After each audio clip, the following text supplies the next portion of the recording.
Okay, go ahead. All right. Last time I was talking about the anime Ruby by Rooster Teeth. No, I was saying Yang, Ruby's older sister. She, it's weird saying that because my name's Ruby. She has gauntlets that are also shotguns. So when she punches people, it shoots shotguns out. Oh, that's pretty cool. It's fucking awesome. We have this on Blu-ray. We need to watch it. Yeah, we do. I've never seen it. Do you want to watch it today? Yeah, why not?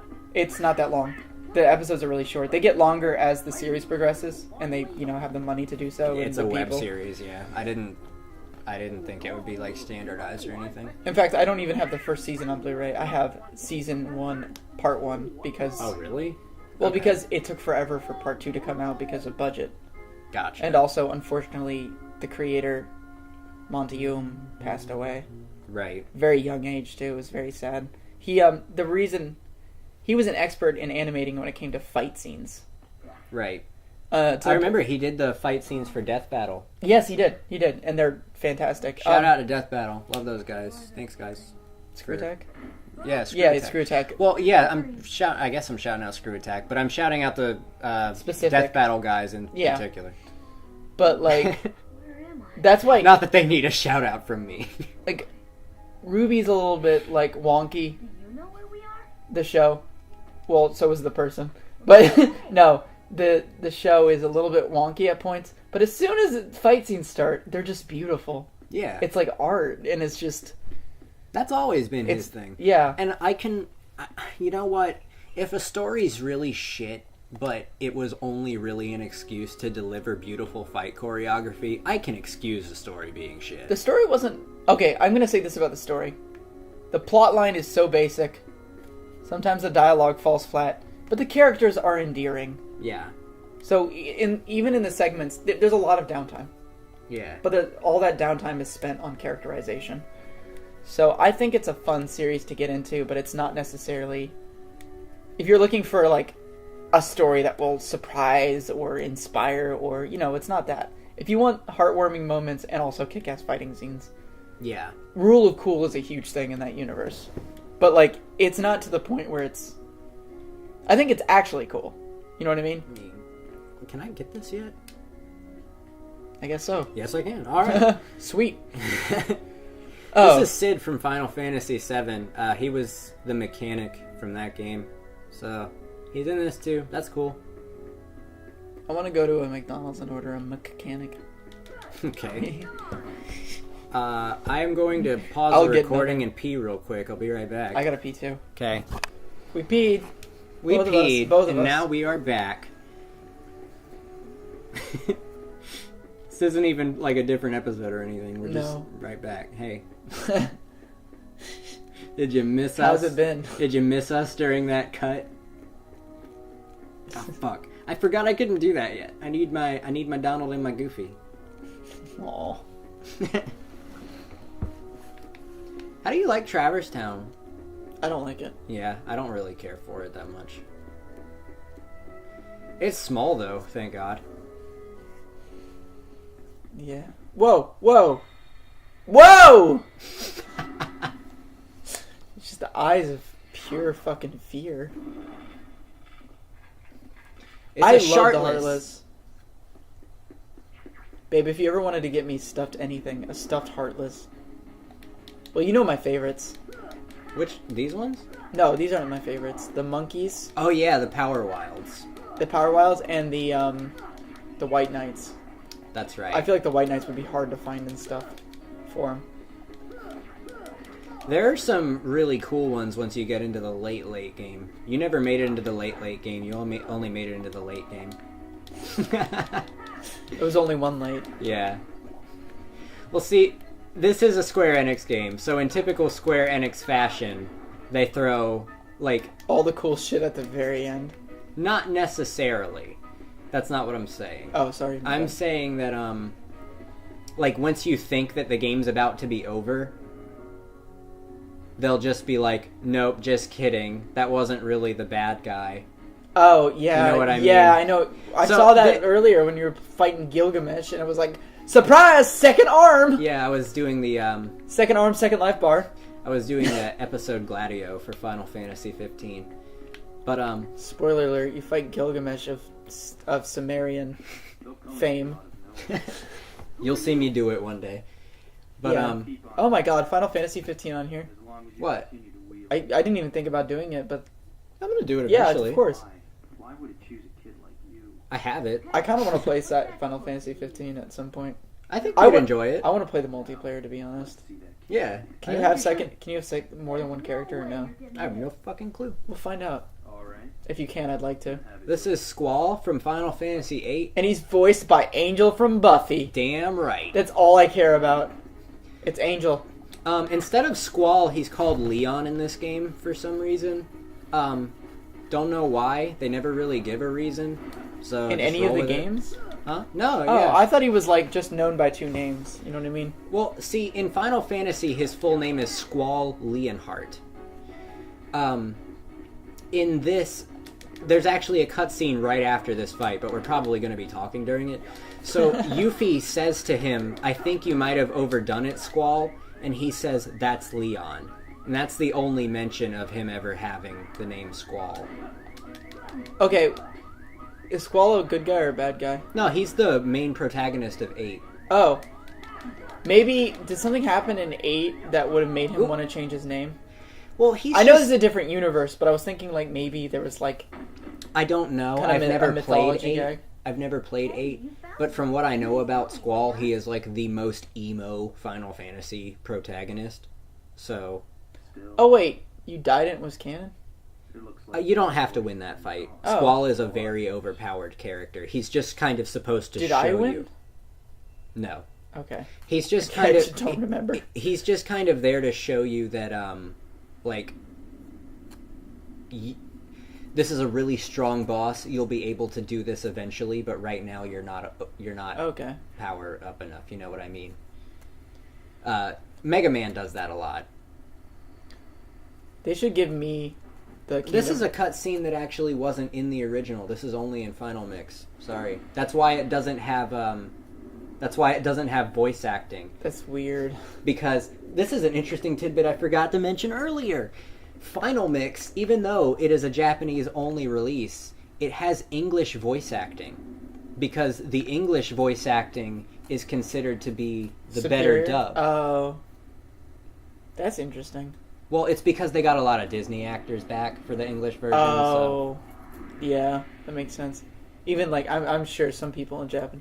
It's like when you watch an anime in Japan, in like the Japanese voices just feel more right than the American does. Yeah. Luckily, Final Mix for the Kingdom Hearts 2 game, that was a weird way of saying that, they actually did, when they made the Final Mix, they brought back the English voice actors to go and make those new cutscenes. Okay. So, that worked out. And there's a lot of new cutscenes for Kingdom Hearts 2 Final Mix. But we will get to that. I want to say, oh shit, I was gonna say something, but I forgot what it was. Oh, they should give me the rights to Kingdom Hearts. Why? Because I would write an entire thing that was just what Riku was up to during this game. Oh, they've already done that, actually. Oh, really? Like Yeah. a Riku's perspective, like Maleficent, like... Kingdom Hearts Coded, which is a DS game. It's not entirely that, but it covers a good portion of that. Okay. that's Leon. Wait, so, We had to get it away from you to ship two off things. the creature. Yuffie, like, Turns out she has the same face as Kairi? Is that supposed to be... Is that the model is the same face? No, that was just Sora hallucinating. Okay. That wasn't supposed to mean anything, really. I thought it was supposed to be she looked very similar to Kairi. Well, yes, that Okay. could be it, but... Also, how old is she? Yuffie? A teenager? Alright, I'm just... The outfit she's wearing. What's going No, on? I'm reaching that age where I'm like, you're gonna catch a cold, dear. You know, like... She's between 16 and 18, probably. Okay. Anime. It's just like, yeah, you need to wear more clothing. Because they've never Aerith, why are you here? You're supposed to be dead. When the Heartless came, You're supposed to be dead even though they have Phoenix Downs and it doesn't make sense. the Heartless. That's why if I ever did make a JRPG, I would never call it dead. I'd call it incapacitated. Yeah. I like how Final Fantasy 15 does it, where the characters don't die. They just fall over. Oh. Yeah, they have a minute to die. You can use a Phoenix down. Once they have like a different bar when they die, and once that bar reaches 0, you can't use a Phoenix down anymore. I like that. But they're not dead forever. You can use the Phoenix down when they're just out dead of battle. till the end of the fight. Okay. They respawn without a Phoenix down at the end of the fight. Okay, that's cool. I'm so glad this game has subtitles. You've always been able to understand Donald, but I haven't. Those were my thoughts. That's interesting. Sometimes. There are definitely times when I can't understand Donald, but I'd say 90% of the time I can. I actually want to do a little bit of research into like understanding certain voices, because I've noticed that some people understand accents better than other accents. Well, I'm also better at telling voices apart. Like you were telling me the other day, you can't really tell Paul McCartney and John Lennon apart sometimes. Well, sort of. Well, yeah, it depends on the song too. Well, I never like took the time to tell the part. Yeah. So. Also, I can tell more easily when, like in Disney movies. When they switch out, actors. Yeah, when they switch out like a singing voice for a normal speaking voice, because they love to have different actors for singing voices and speaking voices. Not necessarily anymore, but they used to do that a lot. It still makes me like, it's weird for me, Nightmare Before Christmas, because... Yeah, it's Chris Sarandon doing the speaking voice and Danny Elfman doing the singing voice. But Danny Elfman doesn't like... It's not like he puts on a voice to sing. He's singing like Danny Elfman. If you've ever heard Oingo Boingo... Both of them are using their normal voices. They just happen to be very similar sounding people. I think, yeah. You do notice it if it's... Because Danny Elfman's a little more... he's got one of those... He's got a singer's voice. You can tell. Well, yeah. He's got a little bit of... I don't know how to describe it, but it's a little less... The cadence of his voice is more musical.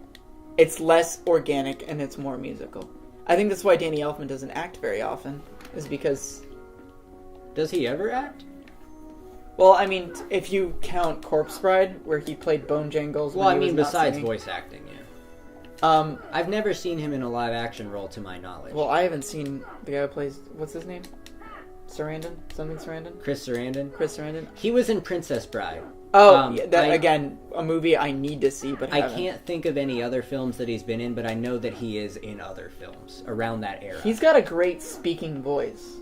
It's a very calming voice. But if you've ever heard Danny Elfman speak, he doesn't have like a really different voice. It's a singing voice that's interesting. Mm-hmm. And because of that, I mean, when he plays Bone Jangles, he puts on a little bit of gruff, even when he's just talking. Yeah. If you don't know, it's that skeleton from Corpse Bride who's like, die, die, we all pass away. And it's funny because Danny Elfman, of course, was in the 80s band Oingo Boingo. He was the frontman. He was the lead singer. He wrote all the music. Mm-hmm. And he sounds like Jack Skellington half the time he's singing. And it's hilarious because you're like, if you go back and forth between that and Nightmare on Before Christmas. Nightmare on Elm Street. Oops. Well, it's just obvious as hell that it's Danny Elfman, but only after knowing that fact. And like you can hear the difference between his voice and Chris Sarandon, but only if you're looking for it. Yeah, because they do have similar voices, but the small difference is, I think Danny Elfman has a more musical cadence, and I think Chris Sarandon, he's got one of those great speaking voices that just he's got like a little more. It makes sense why they chose Chris Sarandon to be the talking voice to Danny Elfman. Yeah. Because he's got like... While Danny Elfman, he wasn't a Hollywood actor. Okay, I'm going to say something that most of the audience might not understand. What? Chris Sarandon has a lower timbre in his voice. What does that mean? Why don't you explain It's so hard to explain. There's pitch and timbre are two of the most important things. If you've ever heard someone have a deep voice without actually hitting deep notes... Like, they just have kind of a boisterous voice. Mm-hmm. That's lower timbre. That's like, you know how, like, women are believed to have higher pitched voices than men? And they usually do, but sometimes a man may have a higher pitched voice, but a woman has a lower pitched voice, but you can still tell the difference. Yeah. It's usually the woman has higher timbre, and the man has lower timbre. And it's like that, like, kind of... it feels like bassiness without actual lowness. Yeah. So like that kind of feeling. I think Chris Sarandon has a lower timbre. He has a more, almost a masculine kind of, like when he's speaking, you can hear that kind of like, it's almost like a scratch. It's like a low kind of, just underlying every line that he says. And you'll hear it later, because Chris Sarandon plays Jack in this game. Yeah. But Danny Elfman doesn't necessarily have that, but that's kind of because he's got a wide range as a singer, and because of that, his timbre is kind of a little higher. He's also, I think he's older than Chris Sarandon? I don't know for sure. Yeah. But when you get older, your timbre either gets incredibly low or gets incredibly high. If you've never noticed, old people kind of tend to have more... Not that Danny Elfman... Yeah. He's older now, but like he wasn't... Old people either get more gruff, or they get more, I like this, sonny! Yeah, they do. Yeah. I know exactly what you mean. And so, like... I had to be drunk to understand, probably, but yeah, I understand right now. Oh, yeah, we are getting there. We're getting there. Thank you for joining us on this journey. Oh, is this the 101 Dalmatian part? Yeah. I love this room. room. Let me explain this, actually. Okay. The 99 puppies, the 99 Dalmatian puppies, are actually lost throughout all of the worlds in this game, inside treasure chests. So that how fucked is that? I don't know how that worked out. But yeah, there's 3 in each treasure chest. Oh my god. So yeah, as you go throughout the game, you can rescue them, and it's an ongoing side quest throughout the game. And every time you come back to Traverse Town, because you do come back like 3 or 4 times throughout the game, you can go see them, and however many puppies you've rescued, you'll get rewards for like every. Maybe like every 20 or so. I don't know the exact number, but it's a group. Can I make it a comparison? What? It is the Jinjo of this universe. Okay. Because in Jinjo's Kazooie... from Kazooie? And Tooie. Yeah. Although, I like how they work in Tooie a little better than Kazooie. In Tooie, they're interesting and different, as opposed to Kazooie. In Kazooie, you have to find one of every color in each level, and you get a Jiggy from it. Yeah. In Tooie, it's almost like the opposite. Once you complete a family of one color, you get a Jiggy. But that's because Tooie felt more of like... Kazooie felt like a bunch of levels separated from each other. Yeah. Tooie feels more like an all-encompassing kind of world. And the Jinjos, when you find them, they get sent back to Jinjo Village, which you can visit, and you can see the Jinjos you've rescued. Okay. But the cool thing is, Jinjos aren't... Every family's not the same size. In fact, they're all different. There's the black family is just 1 Jinjo, the white family's 10, and all the other ones are in between. That's cool. So, like, if you find the 1 black Jinjo in the game, you get a Jiggy straight from that, and that's cool. But if you find, like, a white one, that's, like, 1/10 of a Jiggy. And it's kind of cool because it feels less, like, collect all Jinjos in level. Collect all Jinjo. It feels less robotic and it feels more organic almost. Uh-huh. And, I mean, I can go into an essay of why I prefer Tooie over Kazooie. Almost every single person who says they prefer Kazooie will tell you it's nostalgia. Tooie is a more challenging game. It's bigger. The maps are the perfect size, in my opinion. Yeah. They're not so big that you get lost, but they're not small that you get bored. See, I guess in theory, I understand why people prefer certain things for nostalgic reasons. Because nostalgia is just, in and of itself, it's a very powerful feeling. It's why Tooie is my favorite game. I'm still able to look at things objectively. Oh, when I'm saying they were, part of my childhood still. I do agree. I can do that to an extent too. I can literally go look at Banjo-Tooie and go look at its faults and be like, I'm willing to overlook these because of nostalgia. Yeah. But at the same time, if I was trying to rate it objectively, Tooie and A Hat in Time are probably my 2 favorite games. Yeah. Yeah. I can find faults in A Hat in Time. My major fault with A Hat in Time, and I understand why this fault exists, I think the game is just a bit too short.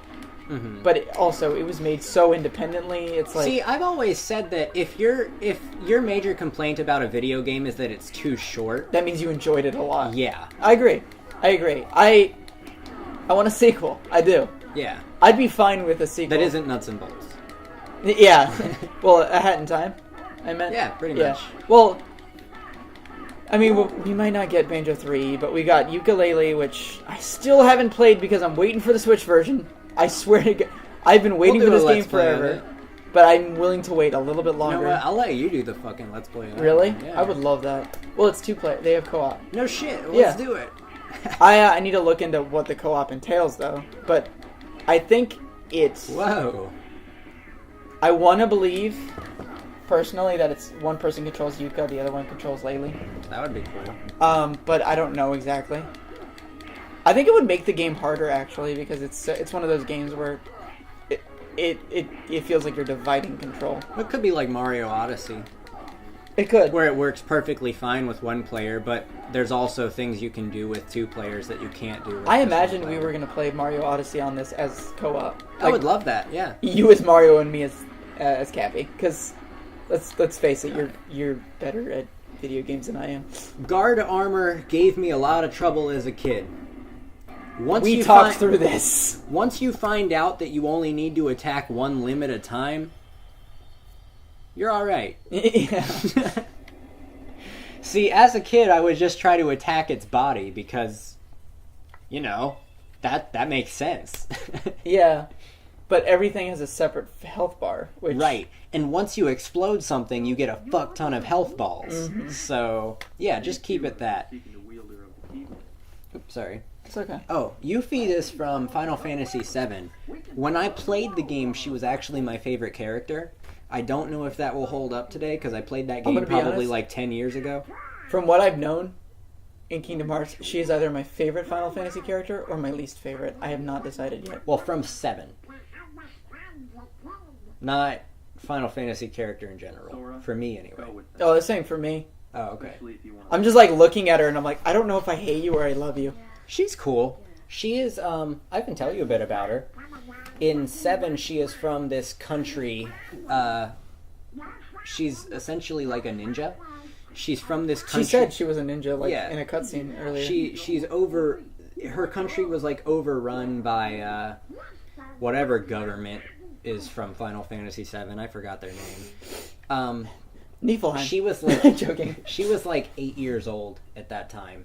So ever since then, she has essentially lived in the forest and shit, like, through her own means. All right, I'm liking her more and Yeah, more. she's pretty cool. She's like almost. She's the energetic, bubbly one of the group. Yeah, okay, yeah, And she's gonna be my favorite. also, she's a master thief. There's actually a pretty good side quest in Final Fantasy VII.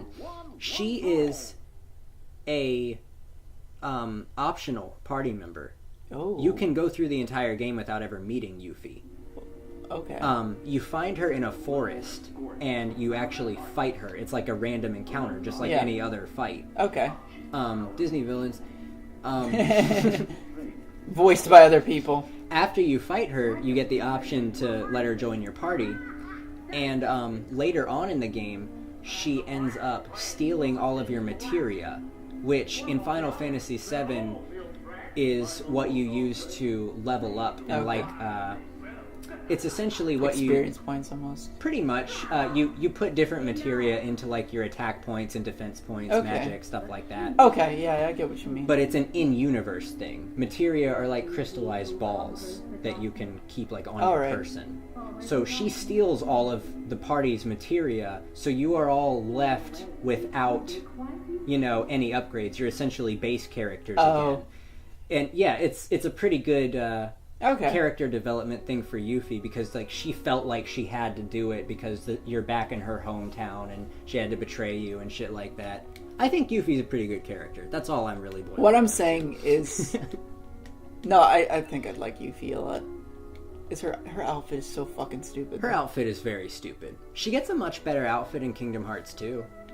Oh, that's good. It's just, it feels like a slapdash of. It does. That's Nomura. It's like we gotta show her stomach. Nomura, That's I'm number gonna one. make fun of you a lot throughout this Let's Play, and I'm sorry. Tetsuya Nomura is the director of Final Fantasy. Not Final Fantasy. He's the director of all the Kingdom Hearts games.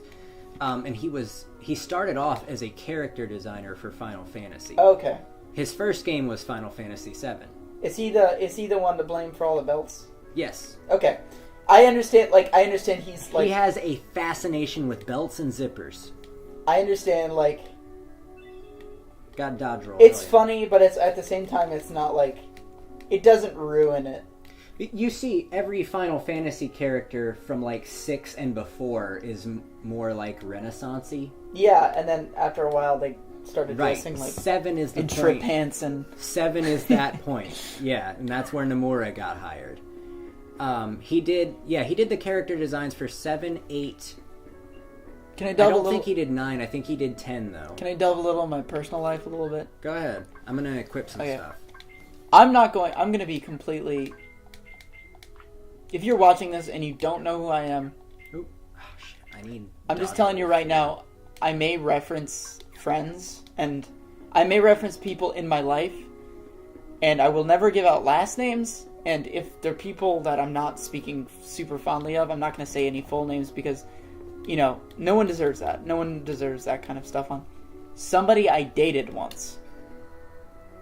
They liked trip pants, which is fine.